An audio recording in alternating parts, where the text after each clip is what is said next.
Hombres víctimas del resentimiento social, producto de la falta de oportunidades, el robo de sus tierras, las masacres de sus comunidades, la traición de sus propios líderes.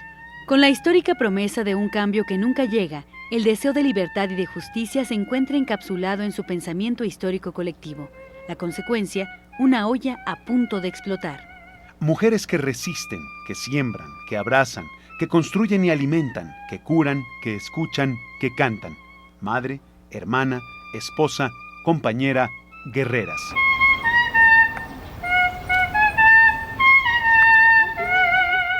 Un homenaje a las mujeres que han contribuido con su fortaleza a construir un México más libre. El ciclo continúa. Venimos y vamos hacia el mismo abismo, recibiendo en hombros el peso de la tierra que sirvió para enterrar a decenas de generaciones de hombres y mujeres. Que como nosotros no sabían más que arar.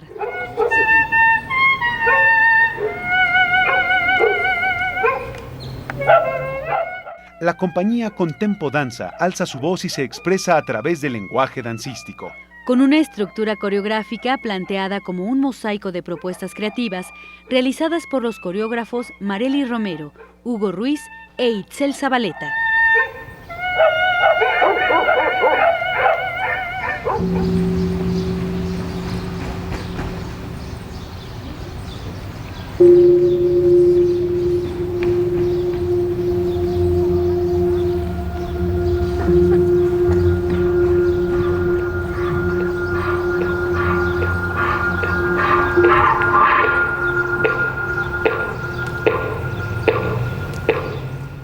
En el marco del Bicentenario de la Independencia y del Centenario de la Revolución Mexicana, el Instituto Nacional de Bellas Artes presenta el espectáculo Sonidos de Libertad, en el marco del programa Bailes del Reino y de la Danza de la Libertad. Integrado por fragmentos Águila Cautiva, Alta Hora de la Noche y Flores para un Abismo, que representan una obra completa cuya temática central es la libertad. Sonidos de Libertad, bajo la dirección de Cecilia Lugo, no es una apología.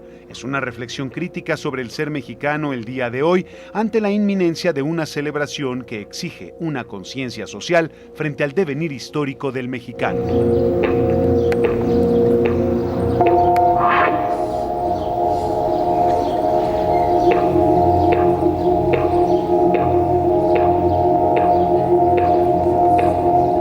¡200 años de ser orgullosamente mexicanos! Gobierno Federal.